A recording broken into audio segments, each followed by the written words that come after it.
The big close-up interview, border czar Tom Homan. Tom, thanks for joining us tonight. Obviously, a fast-moving case. Abrego Garcia's lawyer says the government is, quote, weaponizing the immigration system against him. My question is, what's your response to accusations that you're weaponizing the immigration system? And will, in fact, Abrego Garcia soon be heading to Uganda? He is absolutely going to be deported from this country. He's not going to walk the streets of this nation. So he can enjoy the little time he has with his family. And for the person who says we're not going to separate family, well, his family can go with him. Exactly. He's going to be deported. Look, he's a criminal alien. He's a member of MS-13, which is now a designated terrorist. He's a white beater. He's a human trafficker. He's been indicted for human trafficking and alien smuggling. He's a bad person. Wow. He's not going to be here. He's been order removed twice. Order removed by 2 different federal judges. He's going to leave this country in the very near future, and his family can go with him. I can't see who was talking before the sound bites, but whoever said we're taking advantage of broken immigration system, what do they do? What do those people do the last 4 years about this broken immigration system? They let 10.5 million people cross that border. Sex trafficking women and children, all-time high. Overdose deaths of fentanyl, all-time high. Number of terrorists, all-time high. They didn't do anything to fix it. President Trump is keeping his promise to American people to enforce the law, and that's what we're doing. We're making this country safer every day by removing people like Abrego Garcia. Hey, just to follow up, Tom, so just to be clear, is Abrego Garcia headed to Uganda? The lawyers apparently telling the AP that DHS notified on Friday at 4 p.m. that they may remove him to Uganda in 72 hours. Can you confirm that? Look, Uganda's on the table. We'll see. I mean, the DOJ's, our immigration attorneys and the judges, they're all in negotiations, and we'll see what happens. But Uganda's on the table. We have an agreement with them. It's on the table, absolutely. Hey, Tom, it's Nicole. 1,700 National Guardsmen across 19 states are getting ready to help DHS crack down on crime and also the illegal immigration. ICE has already ramped up enforcement in D.C. with a new arsenal of SUVs, while the border wall is getting a new coat of paint to keep the illegals off. Now, Secretary Noem is reportedly pushing for a fleet of planes to help with these deportations. But the left is continuing to stand in the way of immigration enforcement as an Obama-appointed judge ruled against Trump's efforts to withhold funding from sanctuary jurisdictions. So here's my question for you, Tom. How is the administration, how are they fighting this lawfare, first of all? Look, we got a great DOG. We got Pam Bondi headed that, and she's taking it to court. These radical judges are going to continue to stop or try to stop President Trump from, doing what he promised American people, and making this country safe again, removing, the public safety threats and national security threats who are illegally in the United States. They're not going to stop us from doing this. They're going to put roadblocks up. We're going to take them to court. We'll appeal the decisions, and we'll win the decisions because we are enforcing the law. That's what the other side isn't talking about. We're not making this up. Exactly. We're enforcing the laws enacted by Congress. ICE is out there every day enforcing the laws enacted by Congress, using the money that Congress gave them to do this, upholding the oaths they took. So we're going to continue doing this, and President Trump's going to he's going to succeed.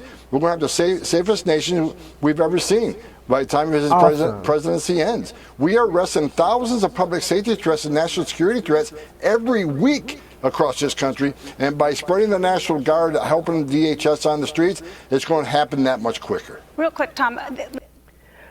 So, family, how did we get here? And thank you to our border Caesar, Tom Homan, for breaking down the case. Abrego Garcia is a human trafficker. He is part of the gang MS-13.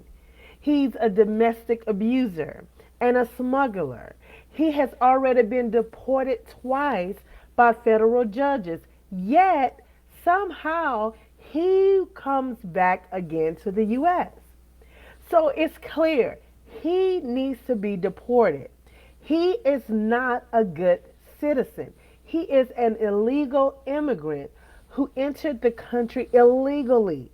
I am not understanding why the lefties, the Democrats, or as I call them, the Democrats, are trying to uphold this horrible individual as some type of victim when he has victimized Americans. He has smuggled human bodies. He he has participated in gang activities that has killed and harmed Americans. And yet, somehow, the CNN, the lefties, the Democrats are all trying to defend him, trying to portray this criminal as a model citizen. And he is not. Again, Abrego Garcia, if that's how he pronounces his first name, he is a gang member, a human trafficker. He's a domestic violence abuser. He is a smuggler. He is not a model citizen. He is illegal and should not be in this country. But let's take a look at the lefties, the Democrats, as they are trying to portray him as a model citizen, working against their own best interest, which is the safety of Americans. Take a look at this. Breaking just a short time ago, since we have been on the air, Kilmar Abrego Garcia was taken into ICE custody. DHS Secretary Kristi Noem confirmed he is being processed for deportation. His attorneys now threatening new legal action if that happens, and they say he could be sent to Uganda unless he accepts a plea deal today that what it said see him deported to Costa Rica. So there's a lot going on here, all these new developments. Let's get right to CNN's Priscilla Alvarez in Baltimore with the very latest. What are you learning now, Priscilla?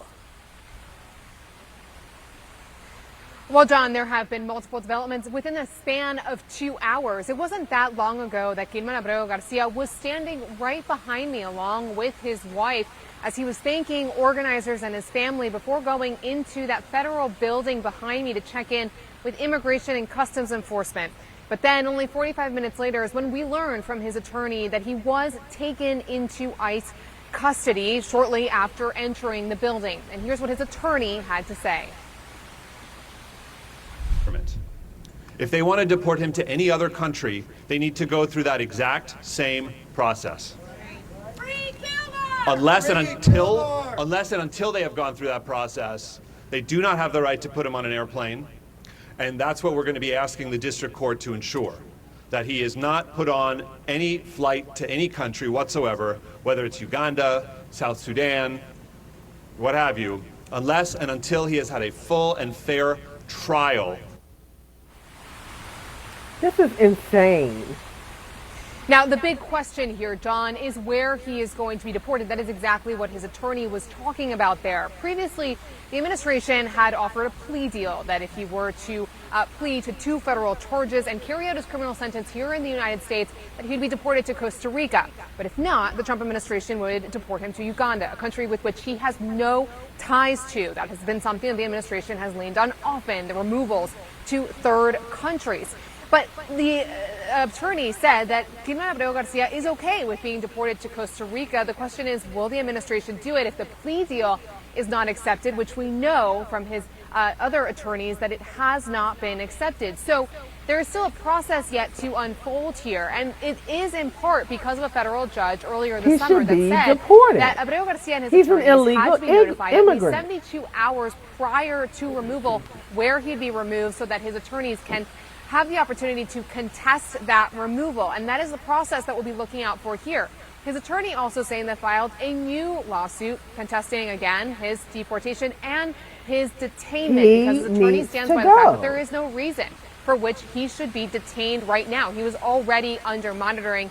So the attorney says there's no basis for his detention, which is yet another question that they did not get an answer to today from ICE, where he will be detained. It is very common that when ICE takes custody of people, they can detain them in their different centers across the country. So at this hour, there are still a couple questions here. Where will he be deported?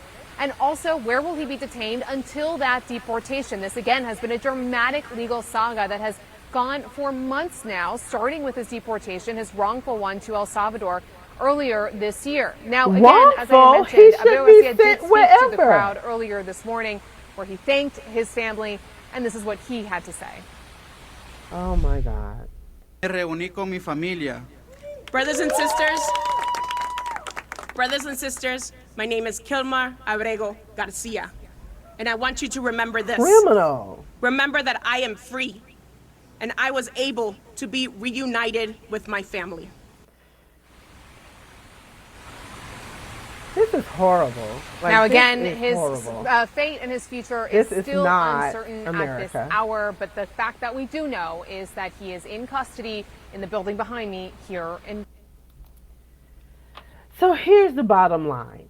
America cannot afford to ignore immigration laws or turn a blind eye to violent criminals who repeatedly re-enter the country. Enforcing immigration orders isn't weaponizing the system.